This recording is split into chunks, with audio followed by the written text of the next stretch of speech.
Ladies and gentlemen, welcome to another edition of a predictions video on the channel. We are here to highlight and preview the Kansas Cup race today for the playoffs. Just 3 races to go for the NASCAR Cup Series. My prediction on not only who's going to win the race, but the must-have predictions, the sleeper predictions, your don't-have predictions for your fantasy advice for today's race, as always.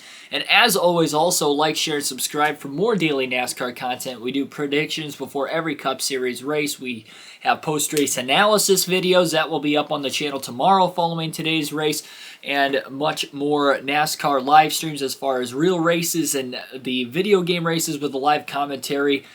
So you get a plethora of NASCAR content for you guys to enjoy. But as far as today's video, again, as mentioned, this is going to be the predictions video for the Kansas Cup race. I got the stats to back up my predictions, my bold predictions for today's race. We're going to start off with the don't-haves as we usually do. We only have one driver this weekend out of the playoff drivers that I could put in the don't-haves list. Really, the other 7 have decent to very good success at this track, except for one, and that would be Joey Logano. Yes, I know he does have 2 career wins at this racetrack, and they both come since 2013, but the problem for Joey Logano here specifically has been the last 9 races. He's got an average finish of 17.1 in the last 9 races at Kansas. That is not stellar. He's outside of the win last year in the playoffs, which got him into the championship 4 in this very Kansas race. He has not really been great. He's only got 3 top 10s in the last 9 races, including that win at Kansas. And as far as the mile and a half this year,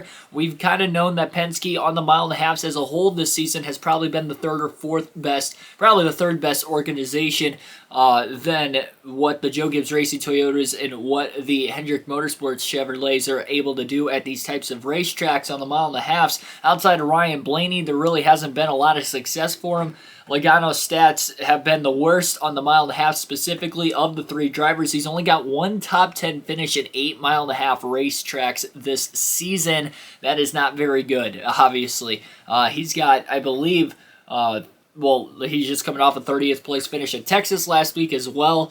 He wasn't even running that great before the engine failure anyway. I mean, he struggled for most of the day. He did get back in the top 10 at the time of him blowing an engine, but it wasn't pretty. He didn't get any stage points. I don't expect Joey Logano at least to get a top 10 finish at the end of the race. Again, that is pretty much whenever I talk about a driver being a must or a don't have like Joey Logano, it's specifically me predicting that they will not finish in the top 10. Maybe he'll end up scoring some stage points, but one way or another, he just does not seem to have the speed at Kansas compared to other mile and a halves in his track history. So look out for Joey Logano to not do so hot here in today's race. I could be very wrong. Maybe he goes on to win back-to-back playoff races at Kansas, but I just don't see that happening here today. Now we go into the sleeper picks. Means that's the only don't-have pick as far as the drivers that are in the playoffs currently. Of the 8, the sleeper picks is very, very intriguing for one reason. Now, we do have the same 2 sleeper picks that we had last week with a 3rd added onto it.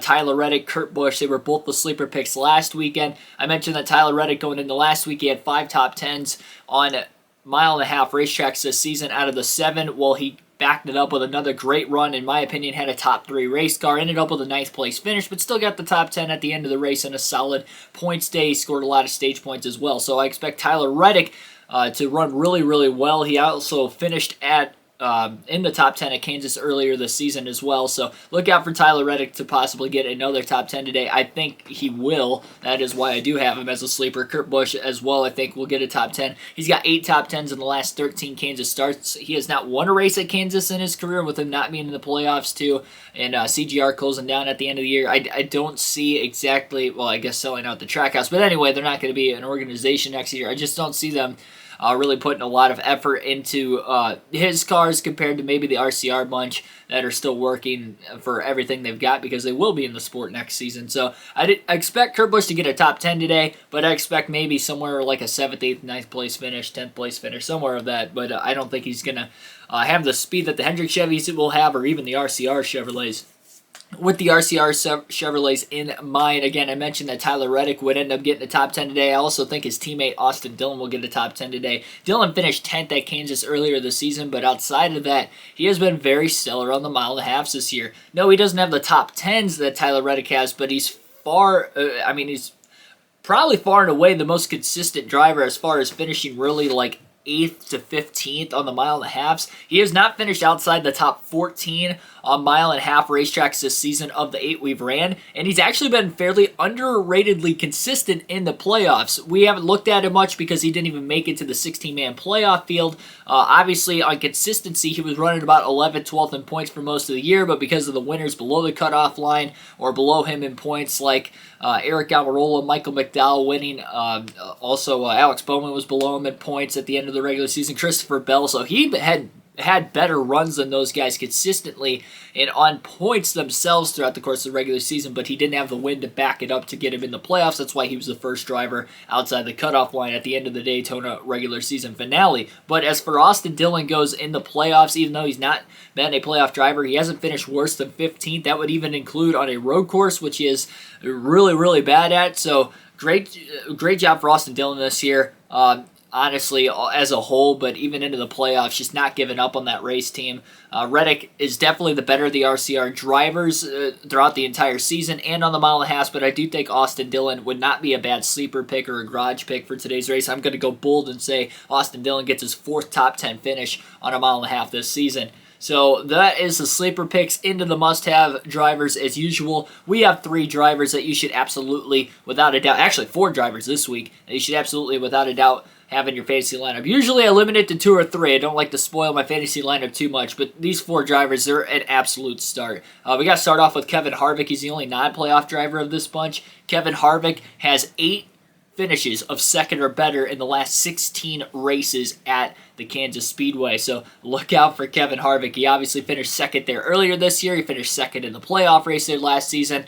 I don't think Kevin Harvick will win, but I think he can be a contender.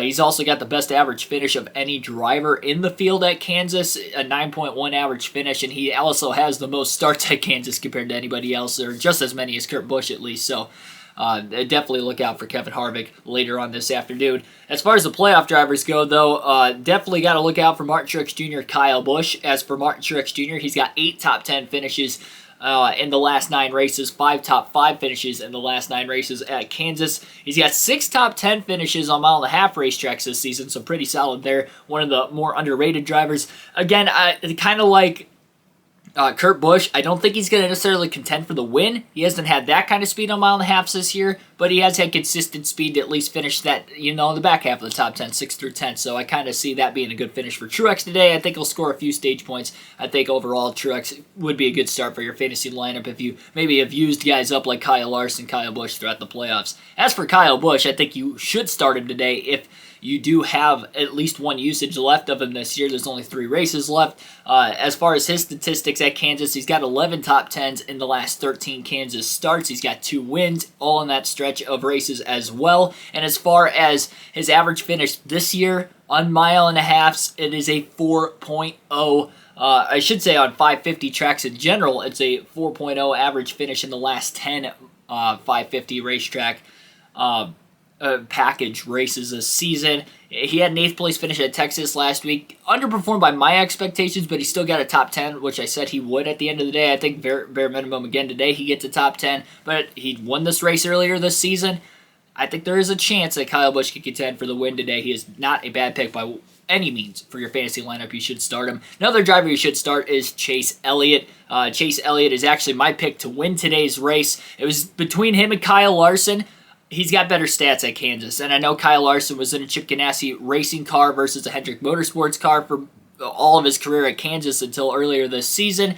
Larson did lead a lot of laps, but he did finish 19th in this race, had a lot of late race restarts he was not able to capitalize on. That has been the case for Larson in the races he has dominated but not won. It's been the late race cautions, and I know he capitalized on it at Texas last week. Texas is a one-groove racetrack, and with him having the advantage to pick the inside, the more preferred lane on the restart, there's no preferred lane at Kansas. For the most part, it is pretty even from top to bottom. So I don't think he'll be able to survive that many restarts late in the race, kind of like what happened earlier this season when he did not survive the last 2. And to quickly wrap things up after that little spew as far as Chase Elliott and Kyle Larson goes, my battery died in the middle of recording, so that is why maybe something got cut off there. But anyway, Chase Elliott, he's got 8 straight top 12 finishes at the Kansas Speedway, so far better stats than Kyle Larson there. He's got 5 top 5s in the last 8 races at Kansas, including that win in the playoff race of 2018. He finished second in 2019's fall race, and then last year's fall race, he ended up finishing 6th. So solid starts there, especially in the fall. I'd say he's even better in the fall races compared to the spring races at Kansas when the temperature's a little bit cooler. So look out for Chase Elliott today. Again, he is my pick to win. He's also finished 7th or better in the last 5.5-mile racetracks this season. Hendrick Motorsports as a whole has been far and away the best 550 program all season, whether it's 1.5 miles, 2-mile tracks, so be it intermediate tracks, that is their specialty. I do suggest, again, you should like, share, and subscribe for more daily NASCAR content. Look out for the race later today. Look out for my pick, Chase Elliott, as well as these other predictions I had for the drivers that I had mentioned in today's video. I will see you guys for post-race analysis later on. Enjoy the race, and have a good one.